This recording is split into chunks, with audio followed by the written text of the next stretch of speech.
घर ऐसा था वो नहीं जला। वो किसका घर था? एक विभीषण कर ग्रह क्यों नहीं जला? जानते हो, जब हम और आप इन ठाकुर की शरणागति, इन गैया मैया की शरण में अपने जीवन को चला रहे होते हैं तो कितनी ही आपदाएं आ जाएं, प्रभु का कवच गौ माँ का आशीर्वाद हमको हर वक्त बचाए रहता है। इसलिए हम प्रभु के इस कवच को बनाकर रखना चाहते हैं तो इनकी शरणागति रहे। ग्रस्त जीवन चल रहा है हमारा आपका, प्रतिदिन का हमारा नियम हो, प्रतिदिन कुछ न कुछ गौ ग्रास हमारे घर से निकले और हम स्वयं अपने हाथों से इन गौ माँ को खिलाएं। क्या होगा? 33 कोटि देवता विराजते हैं इन गौ माँ में।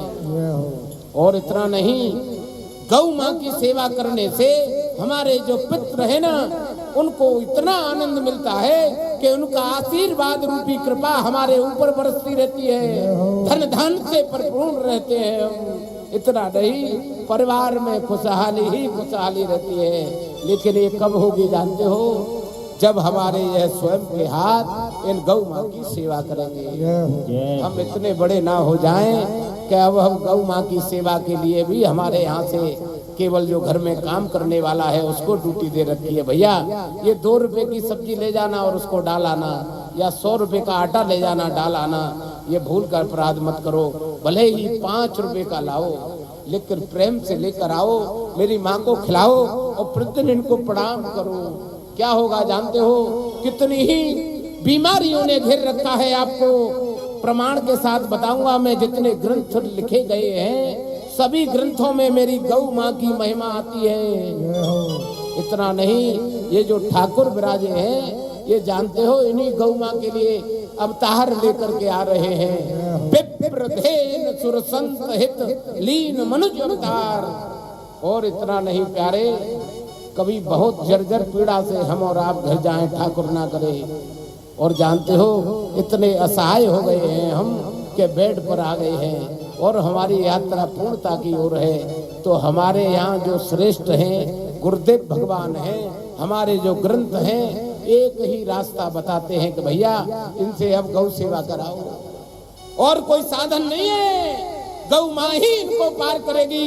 अरे इनसे आकर के रोज प्रार्थना करो मेरी माँ, वह दिन हमारे जीवन में नहीं आए उससे पहले हमारी मन की गति को बदल देना और हमारे ये चरण कमल प्रतिदिन गौधाम आए, हमारा मन सधे, फिर गौ माँ की सेवा करें। जिस दिन से गौ माँ के दर्शन लाभ करेंगे आप, गौधाम आएंगे, अरे लाला जीवन में अलौकिक बदलाव आएगा, करके देख लेना। मेरी सभी से करबद्ध प्रार्थना है, श्री सुंदरकांड के आश्रय में हमारे आपके घर में एक नियम हो, हम प्रतिदिन गौ माँ के लिए एक रोटी निकालें। निकलती है प्यारे, घर में अगर बुजुर्ग हैं हमारे तो आज भी हमारी दादी माँ निकाल कर पहली रोटी देती है, बेटा ये रोटी गाय माँ को दे करके आ, उसको प्रणाम करके आना घर, फिर बाद में तुमको प्रसाद मिलेगा। ये क्या है जानते हो?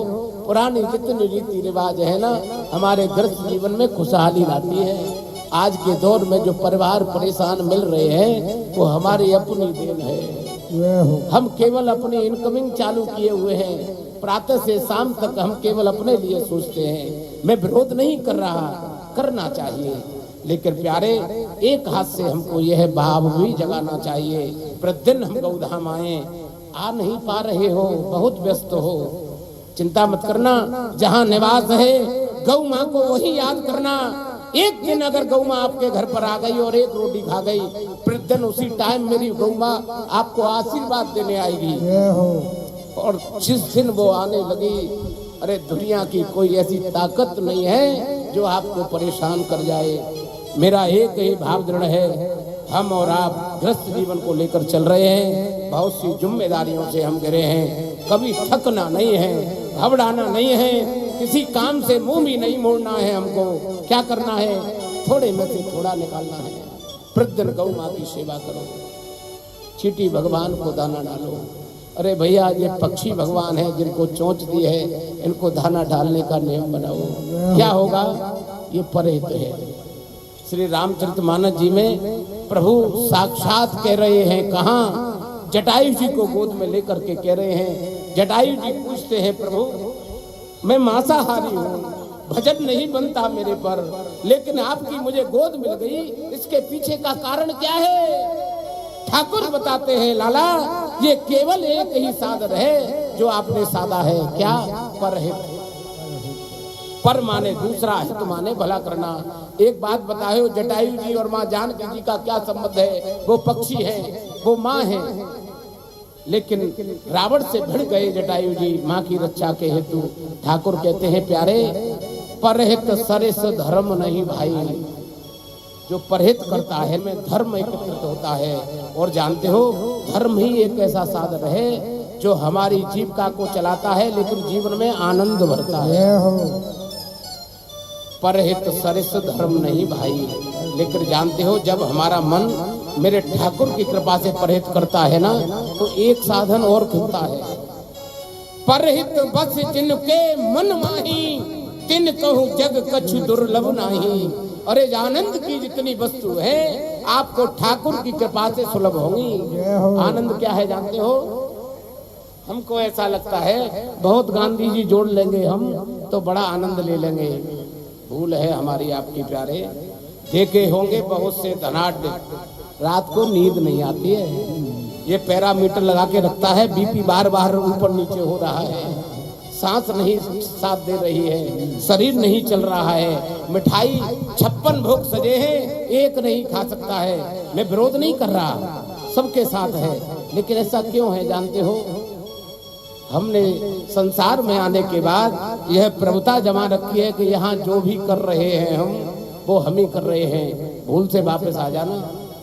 अहंकार बड़े बड़े का नहीं रहा, मेरे रावण से ज्यादा बलवान नहीं है हम, जिनके लिए ठाकुर आए, अरे वो नहीं रहा तो हमारी तुम्हारी क्या औकात है?